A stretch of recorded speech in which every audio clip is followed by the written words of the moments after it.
And in his wisdom, the commissioner told us that anywhere you hear that, I'm a commissioner, but I'm not everywhere. Anywhere you see that, please let us know.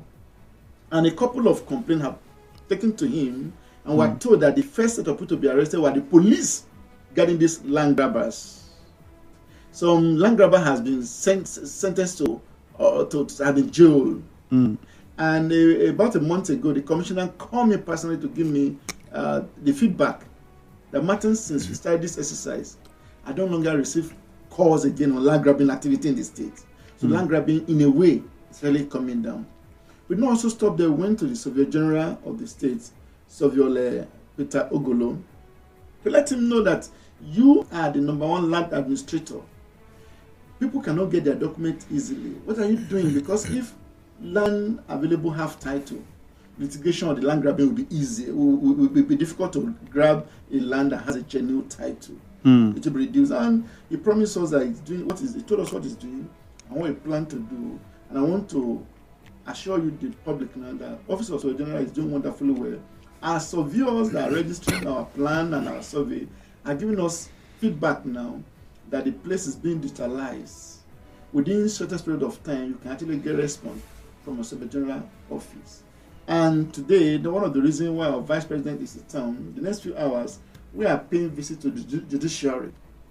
The Chief Judge of the state will be receiving us with other judges. We want to address them on the multiplicity or complexity of judgment, parading different type of judgment here and there over a piece of which is a big problem because I know that you are here, so you're already in the know of some of these things.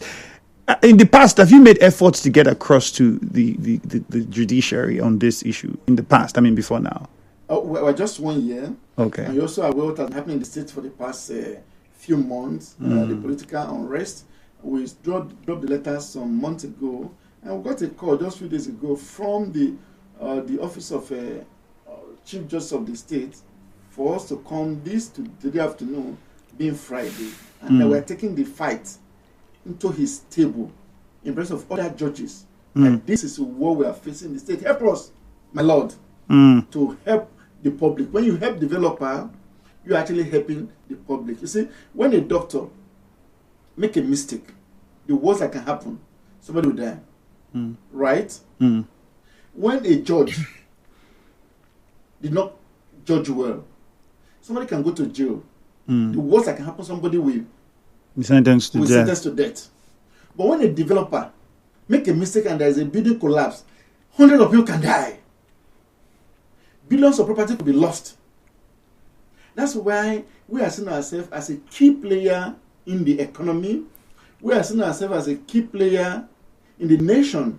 We are providing affordable homes for people. And in our elementary economics, we are told that man has 3 basic needs: the housing, the shelter, clothing, and food. So here we are playing, though the fourth one have been added now. Which is your data, your phone and data is the fourth necessity of man. If you don't have it, you are not connected to nothing. Good. Some people prefer not to eat, to have their phone running on the line. So we are playing a vital role, and that is why every time they can hurry in the community society should take developer rather serious. All right. And listen to what we have to say. We have a short commercial coming, and then after that commercial, we'll come back to Vice President of Redan to give us more on possibly if perhaps there are disparities or any differences with real estate operations here and other parts of the country. That's one thing that we would like you to talk to us about, and also give us more insight into that bill and possibly what is needed to get that bill through or why it didn't go through the first time. We would like to know that as well. And what efforts Redan is putting in to ensure that you get other real estate developers to join in so that we have a more sanitized system. We'll also come back to Mr. Ori Martins and find out what the activities of real estate developers look like in Rivers State following the political turmoil, or is it even affecting real estate developers beyond Rivers State? All of these we'll find out. But for you who's listening, go live on Facebook at Nigeria Info 92.3 PM. PH. You can also watch us live on YouTube at Nigeria Info PH, or you download the Nigeria Info FM app on your phone using your Google Play Store or your iOS store if you are an iPhone user. If you're on Facebook, there's a question we need you to respond to. Do you personally verify real estate companies before you invest or do business with them? That's a very critical question. You hear people say, do your due diligence. Do you personally, after you hear the ad and so on and so forth, do you try to verify these real estate companies before investing or doing business? Hopefully, when we return, our guest will also tell us some of the things you can look out for to know whether this person is authentic or not. Stay with us, 92.3 Nigeria Info. The conversation continues shortly.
And I still have my guests with me here in the studio, the Vice President, North Central Real Estate Developers Association of Nigeria, Mr. Osilama, Osilama. And we also have the GMD, Boing Groups, and there's also the Chairman of Redan River State, Mr. Ori Martins, both in the studio. And it's been an interesting one.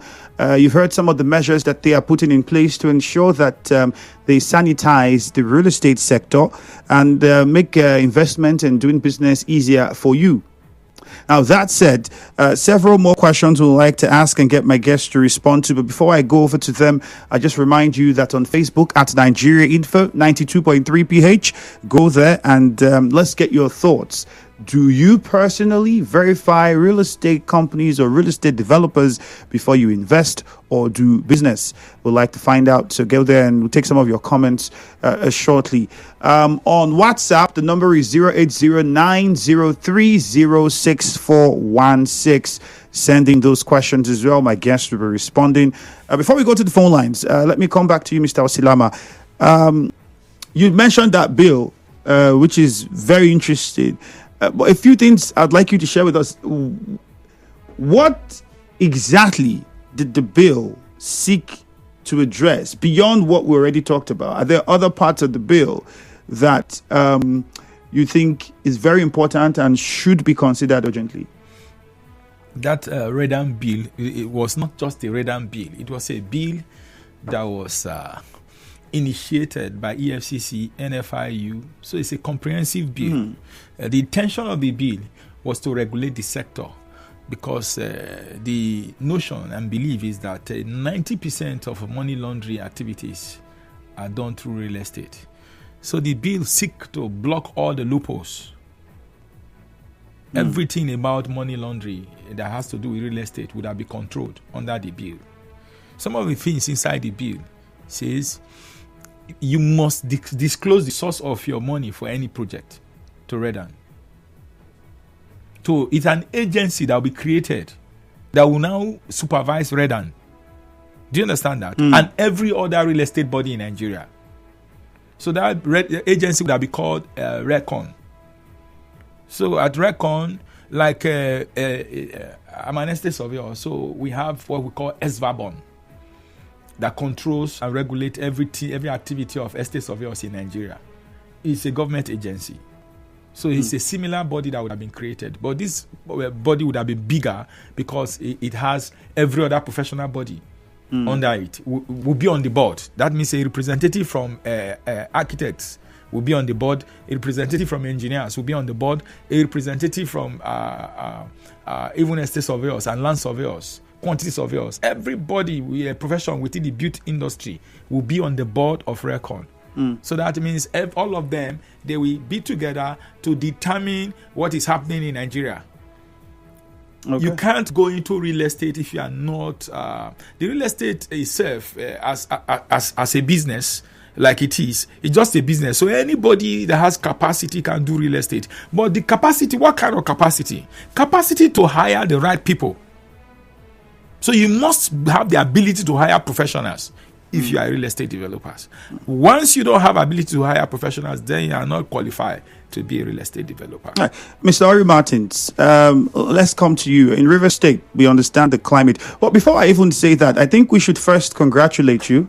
Because I saw on the Guardian newspaper, you were among the CEOs that shaped Nigeria's economy. I think that's a very good one. When I saw it, I was like, I know this face. So first off, that feat, what does it mean to you to even be mentioned in that country? Well, it is humbling for me, Andrew, to be nominated, to be recognized among 50 CEOs in the whole country. 50 CEOs that shaped Nigeria economy in 2024. The same year, 2024, I was awarded as a real estate CEO in Africa, Far Away Kigali. If I, Ori Martins, a son of a peasant farmer, one of the remotest part of the country, could be this recognized and honored by the Guardian, I believe there's a hope for common man out there. There's a hope for the homeless people. There's a hope for anybody listening to me and may be losing hope. And this is not just it's not an award, it's a recognition. And before the Guardian can give such recognition, it means that they've done. They must send your work. Not that I had not paid them. Not that they say, okay, come and pay this, we'll give you this award. No award, no gathering, no plaque given.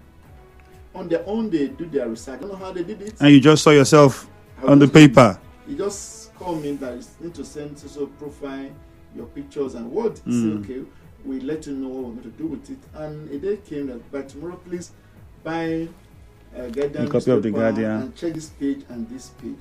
So it was really humbling to me, and I want to thank all Boing fans, Boing staff, Boing landlords, and of course Nigeria Info that have been in partnership for the past 9 years now. For 9 years I've been showing up here. I want to thank Almighty God. I also make it possible, the giver of life, the provider of every good thing. Now that you mentioned doing business for 9 years, it brings me to this question I was about to ask. The situation in Rivers State politically at the moment, with the state of emergency and all that's going on, how much effect does that have on the real estate sector in this state? Is it affecting projects? How, the policies? What exactly is the fate of real estate developers at the moment? Politically, economically, socially, everything has been affected by the state of emergency. You agree with me? The image of the state has been bashed, the mourn, and investors' trust for now it's not there. People are looking for how to take their money away. People are not bringing their money in. So it's a tough time.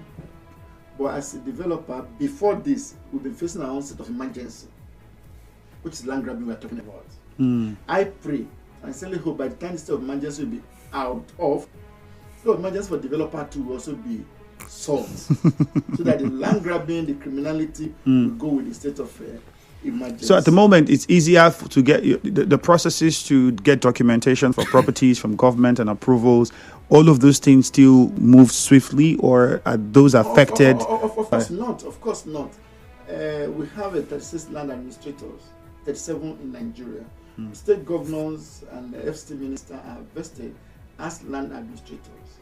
And for a CFO to be given out, you need to have them sign. The state land administrator of the state need to sign out. For now, I don't know of any CFO that have been issued since we have state of emergency. I don't know if the sole administrator, with due respect, actually has right to sign CFO. So this thing really hamper the progress and the development in the state. And also be aware of the fact that government functionaries have been they're not in place. So definitely it affects the smooth running of government business and transactions. We are badly affected.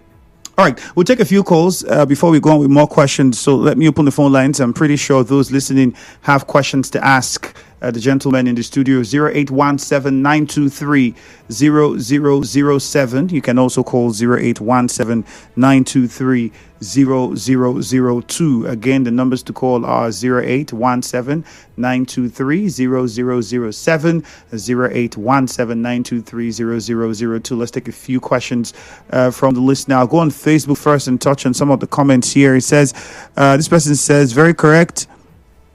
Media is part of the problem. This person says, because you advertise these people and then they end up scamming millions of Nigerians.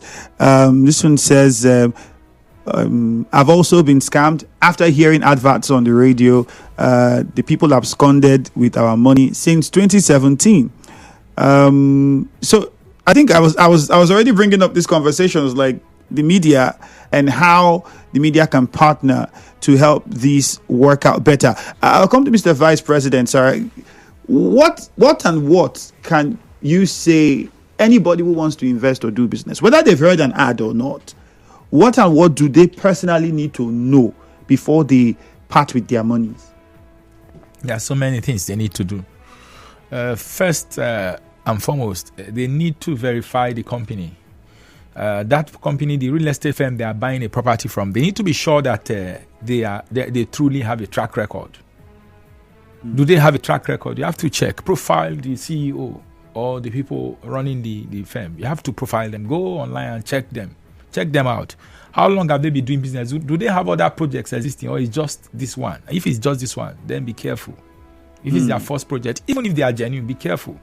Calm down. Don't be in haste. Then you also watch out for pressure. When they are pressurizing you to pay money, they want you to pay the money now. It's risky. Then something is not right. Then due diligence. You must cross-check the documents. Call a lawyer. There's no need to do the due diligence yourself. How much information do you have? People have been trained. If you give it to a lawyer or an estate surveyor, they know the authorities, the right agency to go to. They know what to check for. Even if it's a document that has not been registered with government, they know how to check. The first thing first is that there's an agreement. There's always an agreement between the developer and the family or community they bought from. So you verify the lawyer whose name is in the agreement. Did you prepare this agreement? So where is your office? You also can cross-check. Go as far as sending your lawyer to cross-check from the community if they sold property to this person. All these things are very important. If you don't do your due diligence and you lose your money, it's your fault. All right. Patrick Ineche, let's hear you. Gentlemen, you might want to use the headphones. Hello, Patrick. Good morning. Yes. Thank you. All right. Go on, Patrick. Yes. I'm calling from my French. All right. Go on with your question. Let me send my greeting to your guest in the studio. Okay. Let me begin with your question. He said if everybody verify before investing is business. But to me, a marketer want to sell his business, make everything to confuse you for you to buy. And we always found out that the math, the way they presented it, don't always be the way it is whenever close. And that was number one. A seller will confuse you to make sure you have to protect the business. But when you come close, it will not be 100% correct as it was presented. That one is number one. My question to your guest in the studio is, let me begin with, sometimes these people always buy this thing. When they are doing the ad, they will tell you, you buy 4, you get 1 free. My question is, so far they have been doing buy 4, you give you 1 free. They have been doing it. I asked, how did they meet up to cover up those ones they get free to people that buy? All right. That's why it's number one.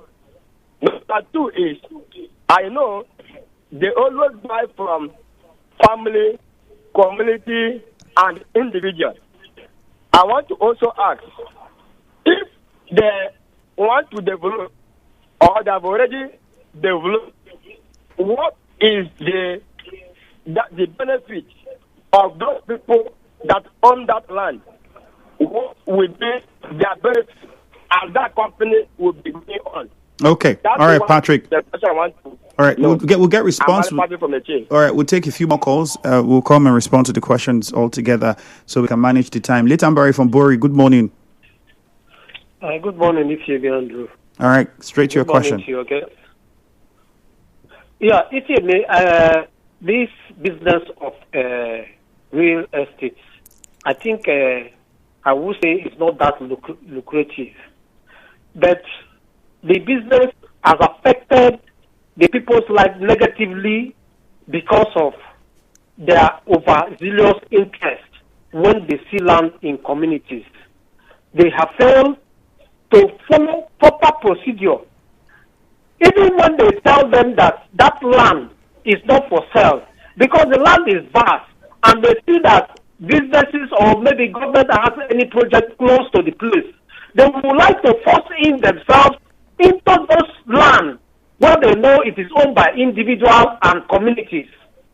Sometimes they will meet one man who is a politician, who has political influence, or maybe has one influence over the police. They will use him to begin to link with people, either youth or chiefs in the community, to see how they can forcefully get that land. And I want to ask your man in the studio, if there is an association like this overseeing the affairs of this business, and the rate at which people are complaining, lamenting which the real estate business has not turned to the headman, second headman problem in the society. Why is it that this obsession is there and we are having this kind of complaint and problem in communities? All right, Barry, thank you. Magnus from Mount 3. Okay, let's go to JJ. JJ in Rumibo, good morning. Good morning, Andrew, and good morning to the great guest in your studio. All right, JJ, go on. Yes, your guest talk about a bill. Is it before the National Assembly to regulate the practice and all those put together? They also talk about regulating or checking those who are laundering money through their own self, like the one we had that somebody built 735 duplexes in Abuja and all those people. You know the rest of the story. Before that bill will come, that is if it will come at all, who are the people that you're supposed to be working with right now to at least check those excesses from happening, or those of your members that may go dubious that they need to report them to? Just like a lawyer, for instance, you can report to MBA, architect, they have a body. This your own now. Who do we run to if we have any infractions? Thank you very much. All right, JJ, thank you very much. We'll see if we can take one more call, but before we go to that one, Mr. Vice President, let's start with you. You heard some of the questions, so what's the response? You can start from the last one going up. Okay, if you have issues and they are sure the developer is somebody that is well established, first of all, if a developer is established, is supposed to be a member of Redan. Then you can take up the matter to Redan, write a petition against the developer, and submit it to any Redan office close to you. We have a committee, disciplinary committee. The committee is collaborating with DSS, so they can dig into details. And if they need to call both parties for a meeting, they do that. They call them for a meeting. That the developer will be sitting and the client, the complainant will be sitting. And if they need to hand the developer to DSS, they do that. Okay. Yes. All right, let's go to Mr. Ori for the response to that one. One of the callers talking about how some developers forcefully take lands because they see that it's lucrative, the location is good. Is that something that you have heard or seen happen? Oh, sure. A lot of developer, as a matter of fact, not developer, everybody are looking for where to buy land cheap, and development will get there soonest. I mentioned earlier, if you have 100 developers in River State, maybe just 30 or 40 of them are member of Redan. Most of these developers, we're talking developers, they not be a member of Redan. In Redan, we sensitize ourselves, we educate ourselves, and we regulate ourselves. Having said that, there's no fire without smoke. There's no smoke without fire. For somebody to go and buy a property means that there's somebody in the community there. But what we do, I personally, in my own company, before we mobilize to any site, we organize town hall meeting over that particular property. If you're buying from family, we want to meet principal members of the family. If it's community, principal member of the community. At times we even kill goats, kill cow, do party, and put faces behind the transaction. And there's something we call in the quarry land there, matching grant, bush entry. I love the payment of bush entry. I love it and advocate it. At point of paying bush entry, there'll be meetings, and some community are so organized that they will share this bush entry to the tax-paying female member of the community, tax-paying male member of the community, and there will be record to that purpose. So with that, in that, I'm comfortable that I'm entering a transaction that every company can hurry the community agree to. Okay. Some people that don't agree, you can sense it from such gathering. Unfortunately, Okwandu from Arabia might not have time to attend to you, but I just throw one more question to you, Mr. Vice President, before we go. The amount price for renting apartments is skyrocketing. I know in Abuja it's crazy. In River State, Mr. Ray Martins also will confirm it's crazy. Is this as a result of what real estate developers are doing, or how can we regulate that? What's the situation around rent? I know in Lagos they're trying to see how they can do monthly and quarterly payment of rent. How can we regulate that? If you can, in 1 minute. You know, the cost of buying building materials is very, very high now because most of the building materials are imported. One, then the cost of buying land good land are also beyond the reach of a lot of people. So these two factors and so many other factors within the value chain is one of the reasons. So basically, there's nothing we can do about it. Government can do a lot. Government can regulate price. Okay. The government can intervene. There can be government intervention. But for government to intervene, government to play a role. All right. We'll take this to be the final thoughts, because if we go on, we have some commercials to take. But gentlemen, it's been a great conversation. Thank you. We had the Vice President, North Central Real Estate Developers Association of Nigeria, Osilama, Osilama, and GMD Boing Group, Ms. Ori Martins, both in the studio with us. Gentlemen, again, thank you for coming. Thank you for having me. My name is Ifeemi Andrew. Good morning.